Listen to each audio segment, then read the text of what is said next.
Parfois, quand on étudie la langue française, il est fort agréable d'avoir des règles pour se reposer un peu dans la jungle des exceptions.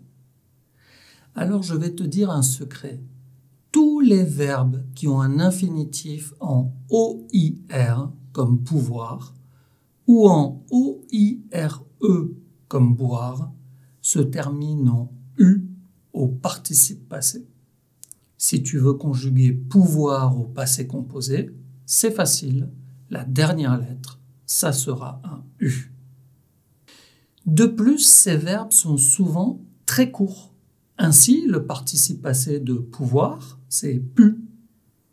Désolé, je n'ai pas pu venir hier soir. De même, le verbe boire devient bu. Tu as déjà bu ton café? D'autres exemples. Savoir devient su. Il n'a pas su répondre à la question. Croire, cru. Je n'ai pas cru un seul mot de son histoire. Recevoir, reçu. Elle a reçu un email de Marina. Devoir, dû, avec l'accent circonflexe. J'ai dû partir à 5 heures du matin. Voir, vu. Tu as vu le film? Vouloir, voulu. Je n'ai pas voulu rentrer tard. Pleuvoir, plu. Il a plu toute la nuit. Et falloir, fallu. Il a fallu qu'il me donne son accord.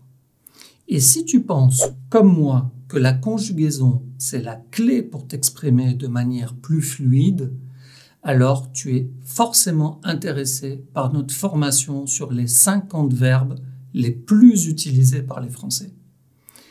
Viens vite télécharger ton code de réduction. Et maintenant, on va se concentrer sur un verbe de cette liste, le verbe valoir. Tu peux le conjuguer à toutes les formes. Ce n'est pas comme le verbe falloir qui est un verbe impersonnel, toujours conjugué avec le sujet il. Il faut des œufs, de la farine et du lait pour faire des crêpes.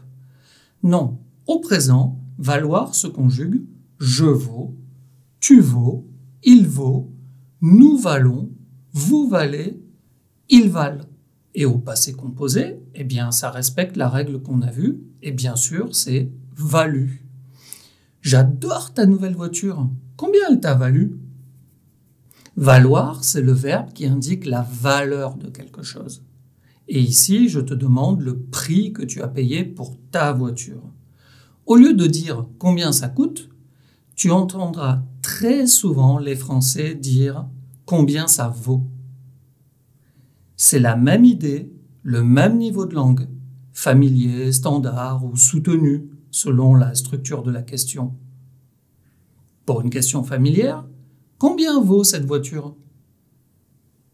Pour une question standard, combien est-ce que cette voiture vaut? Pour la question soutenue, combien cette voiture vaut-elle? N'oublie pas de jeter un œil à notre vidéo YouTube si tu veux réviser la structure des questions. Je te mets le lien dans la description. Valoir s'utilise pour demander le prix, la valeur d'un objet. Ok.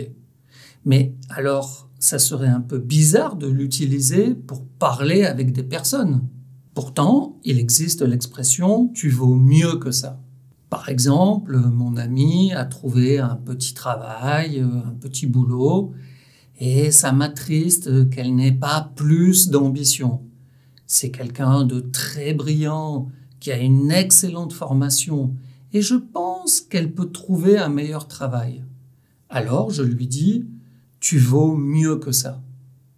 C'est pas très souvent utilisé, mais c'est tout à fait possible. Pour ne rien te cacher, il est beaucoup plus normal d'utiliser valoir dans des expressions fixes. Je vais te donner 2 expressions que les Français utilisent tout le temps. Commençons par l'expression « valoir la peine ». C'est une manière très usuelle de demander conseil ou de recommander quelque chose. Tu penses que ça vaut la peine de visiter Monaco? Personnellement, je pense que ça n'en vaut pas la peine. Cannes, Nice ou Antibes sont des villes bien plus intéressantes. Tu as 2 structures pour utiliser « valoir la peine ». La première, et la plus simple, est celle que je t'ai donnée dans les exemples précédents, c'est-à-dire valoir la peine plus 2 plus infinitif. Ça vaut la peine de visiter Monaco. Une autre construction avec la même idée serait d'utiliser valoir la peine plus que plus subjonctif. Ça vaut la peine qu'on aille visiter Monaco. N'oublie pas que le subjonctif est comme une deuxième nature pour les Français. C'est une forme verbale qui est très utilisée, qu'on utilise tout le temps, même dans un niveau de langue qui est vulgaire. Tu dois connaître le subjonctif.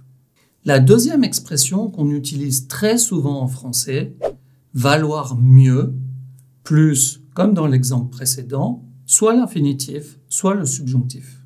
Il vaut mieux partir maintenant. Signifie, c'est la même chose que dire il vaut mieux qu'on parte maintenant. L'expression il vaut mieux signifie il est préférable. C'est une meilleure idée de quelque chose. Il vaut mieux partir maintenant signifie donc que c'est préférable de partir maintenant. C'est une meilleure idée de partir maintenant. Tu es maintenant devenu un champion des verbes en war et tu jongles avec les diverses utilisations du verbe valoir. Il me reste à te souhaiter une super semaine. Bosse bien ton français et on se retrouve vendredi prochain. Ciao, ciao!